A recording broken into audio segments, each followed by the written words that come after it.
ഇപ്പം നമ്മളൊരു കയാക്കിന് ഇറങ്ങുമ്പോൾ അല്ലെങ്കിൽ വെള്ളത്തിലേക്ക് ഇറങ്ങുമ്പോൾ ആദ്യം നമുക്ക് നമ്മുടെ സേഫ്റ്റിയാണ് ഇൻഷുർ ചെയ്യേണ്ടത്. ഓക്കെ, അപ്പോൾ ഇതിന് നമ്മൾ PFD എന്നാണ് പറയുന്നത്. PFD means personal flotation device. ഒരു കയാക്കിങ്ങിന് അല്ലെങ്കിൽ നമ്മളൊരു വാട്ടർ സ്പോർട്സ് ആക്ടിവിറ്റിക്ക് പോകുമ്പോൾ നമ്മളെ സേഫ്റ്റിയാണ് നമ്മൾ ആദ്യം ഇൻഷുർ ചെയ്യേണ്ടത് അല്ലേ. അപ്പോൾ അതിന് ഇത് നിർബന്ധമാണ്. അപ്പോൾ ഇതിൽ നമുക്ക് പല കാറ്റഗറിയിലുണ്ടാവും, പല വെയിറ്റിലുണ്ടാവും. വെയിറ്റുകൾ നമുക്ക് ഇതിനകത്ത് മെൻഷൻ ചെയ്തിട്ടുണ്ട്. ഇപ്പം നിങ്ങളുടെ ഒരു 60 കിലോ വെയിറ്റിൻ്റെ ആണെങ്കിൽ നമുക്ക് ആ വെയിറ്റിനനുസരിച്ചുള്ള ഒരു PFD ആയിരിക്കും ഇഷ്യൂ ചെയ്യുന്നത്. ഇതിനെയാണ് പൊതുവേ നമ്മൾ പറയുന്ന ഒരു പേര് എന്ന് പറഞ്ഞാൽ ലൈഫ് ജാക്കറ്റ് എന്ന് പറയും അല്ലേ. ലൈഫ് ജാക്കറ്റ് എന്ന് പറയുന്നത് ഈ സൈസ് സാധനത്തിനാണ്. ഇതിനകത്ത് കോളർ കൂടി നിങ്ങളുടെ തല കൂടി സപ്പോർട്ട് ചെയ്യുന്നുണ്ട്. അതായത് നിങ്ങളിപ്പോൾ വെള്ളത്തിലേക്ക് വീണ് കഴിഞ്ഞാൽ നിങ്ങളുടെ തല കൂടി ഇത് സപ്പോർട്ട് ചെയ്ത് വരും നിങ്ങളുടെ മൂക്കിന് പുറത്തേക്ക് വെക്കാനായിട്ട്.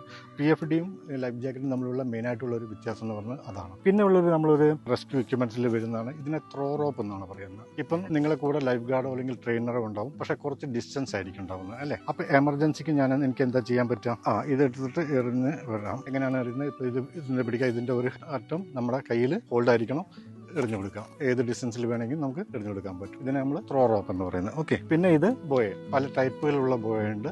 ഇത് റൗണ്ട് ടൈപ്പാണ് ബോയുള്ള. ഇതൊക്കെ നമ്മുടെ സേഫ്റ്റി, ഇപ്പം നമ്മുടെ റെസ്ക്യൂ ബോട്ട് കൂടെ ഉണ്ടാകുമ്പോൾ അതിനുണ്ടാകുന്ന സാധനങ്ങളാണ്. അതുപോലെ തന്നെ ഇത് ലൈഫ് ബോയ് ബീം ടൈപ്പാണ് ഇത് വരുന്നത്.